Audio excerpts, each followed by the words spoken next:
Hello, my name is Bob Shaw, and I'd like to tell you a little bit about my son, Corey. He was my only son, and he was raised in a small town where I'm now the fire chief of. His whole life I was with the fire department, and he spent a lot of days in the cab of the truck while we were fighting fires when I had him and his mother was working. So, more or less, he's been a member or part of the fire department his whole life. Once when he was a little boy and we were doing a house burn, my old chief, he started taking down the back porch. And the old chief came up to him, Richard Funk was his name, and he said, "What are you doing there?" He said, "I'm going to tear this down." And he, thinking that the little guy couldn't tear it down, he was about 5 or 6 years old, said, "Have at it." He had to stop him before he got the whole back porch torn off of the building. He went to town with this thing. You know, he went in and he had a Halligan, he had some tools, and he was literally tearing it down. It had 2 posts left holding up a roof. And that's just the kind of guy he was. He was a hard charger. And he was a good boy. He was the kind of boy who was quiet about his feelings, but had a big heart. And Corey was born in '88.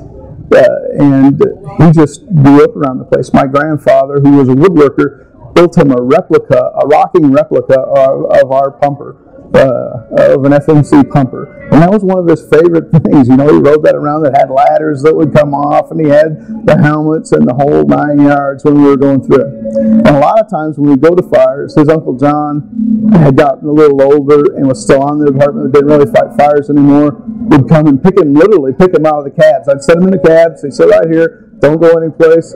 We have a real small department, small town, and sometimes that's necessary, but he was safe. And there was usually a couple of the older gentlemen that were either around or still in the department that were out, and they'd take care of him, and his Uncle John would come and get him, and if he was gone, I knew where he was. And he was still in probation when he went to the fire that cost him his life. If he would have been on another month, he would have completed his probationary period. He was so excited to go there. It was obviously a defensive fire, but the last things I got to say to my son as he came by, he's dressed out completely. He's got his pack on. His son, "Nobody's going in there today, buddy. Nobody's going in there today. It's going to be a boring fire." And he walked over by another fire chief and was just standing there. And while we were there, I evacuated some firemen, moved them back off the sidewalk. They were up underneath the building, backed them up across the street, and there was a building with a realtor there, and I went up, knocked on the door, and asked them to leave, because it's on the town square, and there's a very small, narrow alley, and this is a 2.5-story building on this side, and the smaller, newer 1-story on the bottom. There's also somebody there from a hair cutting place. We got those people out, and then we came back, and there's 900 things running through my mind. And my guy up on our ladder, our sticks up, says, "Hey, Chief, that 35-foot ladder over there is going to burn up." And for some reason, this doesn't click with me. I just stopped and looked and like, "Hey, Jim," the other chief, I said, "Your ladder's up there. You know, it's going to burn up." And the next thing I know, I turned to my back from the building, and my son and another probationary firefighter walked down into that alley to retrieve that ladder. Those young guys, they just want to do the job. And I heard the fall, and I turned around, and I saw one of the firemen scrambling, and I didn't know he had gone down there. I didn't see anyone go down there. I wouldn't have let anyone go down there. But I knew he didn't go by himself, not for a 35-foot ladder. And as the smoke and the red dust cleared, I could see that it was a firefighter in traditional black, and we were the only fire department there in traditional black. So I knew that it was one of my people, and I know there could only be 2 when I saw the other one. And I saw my son was known for a big smile and big blue eyes. And the first thing I saw was the white teeth. I can show you if you want to see this. I have Corey here with me, and he had this big smile. And he had these nice blue eyes. You know, I think he's my son. I think he's a nice looking kid. And the next thing I noticed was the blue eyes.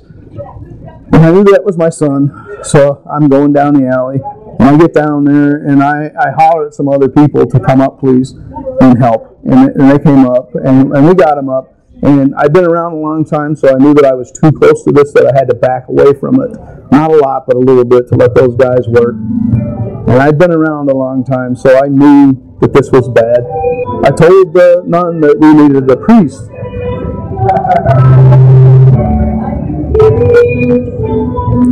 And my wife said, what do you need a priest for?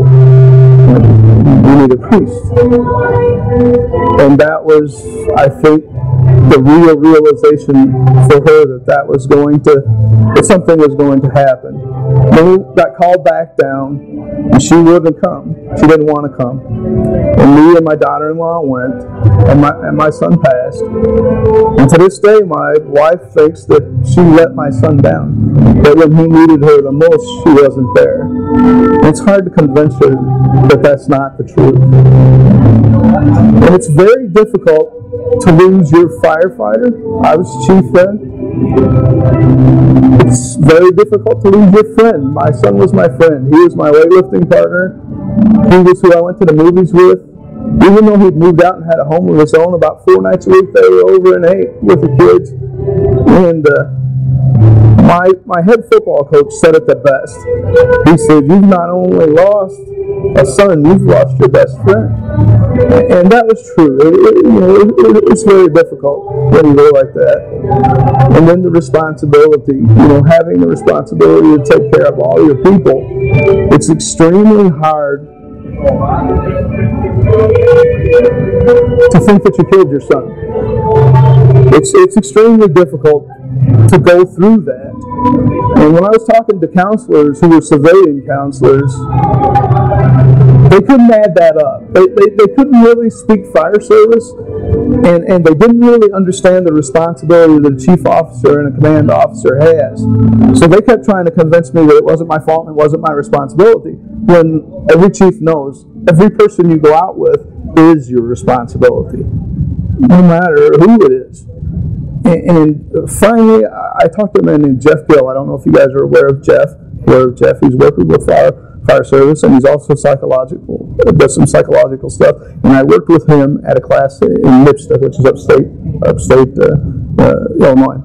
And I talked to him about this a little bit, and he said, you have to teach the guy who's taking care of you. You have to teach him.